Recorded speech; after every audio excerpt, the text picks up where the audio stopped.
The movie begins 89 days post an extraterrestrial invasion that has ravaged the planet, leaving humanity decimated. The creatures, sensitive to sound but blind, hunt based on auditory cues. The Abbott family, Lee, Evelyn, Regan, Marcus and Bo, venture into an abandoned town in search of essential supplies.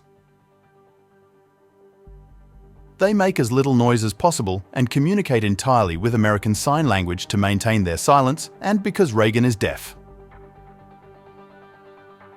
Evelyn finds medicine for Marcus, who is ill, while Boo finds a toy rocket. Lee, aware of the noisy risk, removes the batteries, emphasizing the danger, and gives Bio the rocket, who then grabs the batteries that his father removed off the store counter when nobody is looking. The family retraces their steps on a dirt path to minimize noise as they head home. Approaching a bridge, Bo inserts the batteries into the toy rocket, creating loud sounds. Alarmed, Lee runs toward Bo as he hears one of the monsters running through the woods.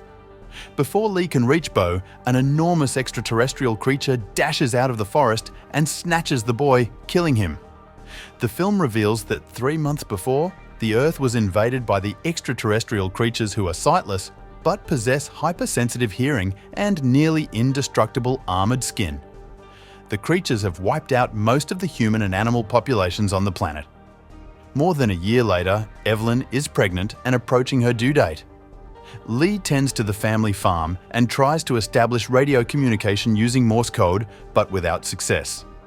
Regan grapples with the guilt stemming from her brother's death, creating an emotional barrier between her and Lee.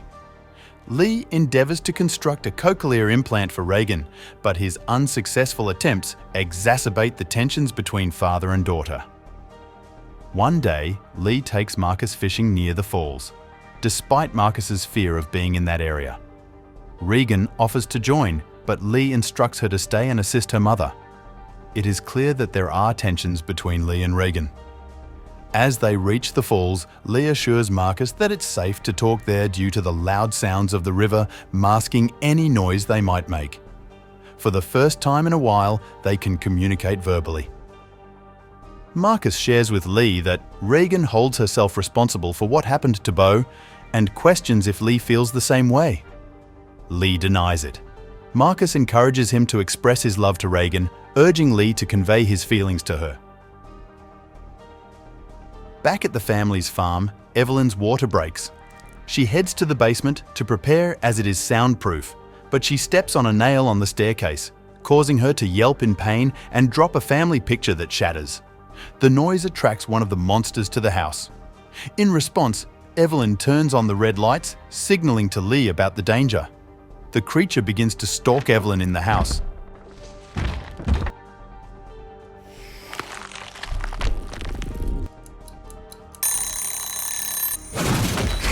Lee sends Marcus to set off some fireworks to divert the monster's attention. Evelyn is finally able to scream from the pain of the contractions, and she is bleeding heavily. Rushing back to the house, Lee discovers that Evelyn has given birth to a boy.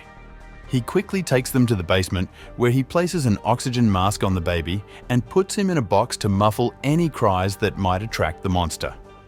In a heartfelt conversation, Evelyn expresses her guilt over Bo's death, feeling responsible. She urges Lee to promise that he will protect their children. Regan, who had been resting by the memorial, sees the fireworks and hurries back toward home. Meanwhile, Marcus runs through a crop field upon hearing one of the monsters approaching. He gets knocked out when he collides with a tractor, but is found by Regan. The siblings climb to the top of a grain silo to signal Lee, but the wind extinguishes their fire. Marcus then falls through the silo's roof, and a metal door nearly crushes him. Regan jumps in after him, and they struggle to breathe under the weight of the grain. A monster joins them inside the silo, but the children manage to hide beneath the door. Regan's hearing aid then lets out a strong, high-pitched frequency that weakens the monster, prompting it to retreat. Meanwhile, in the house, the basement begins to flood. One of the monsters hears the water running and comes close. Evelyn quietly moves through the water as she attempts to reach the baby. Luckily, the noises from outside send the creature out. Regan and Marcus jump out of the silo and reunite with Lee. When the trio attempts to get back to the house, they are attacked by a creature. The kids hide in an abandoned truck while Lee tries to fend off the monster. It whips its claw at Lee, severely wounding him. Marcus cries out for his dad, which the monster hears and attacks the truck.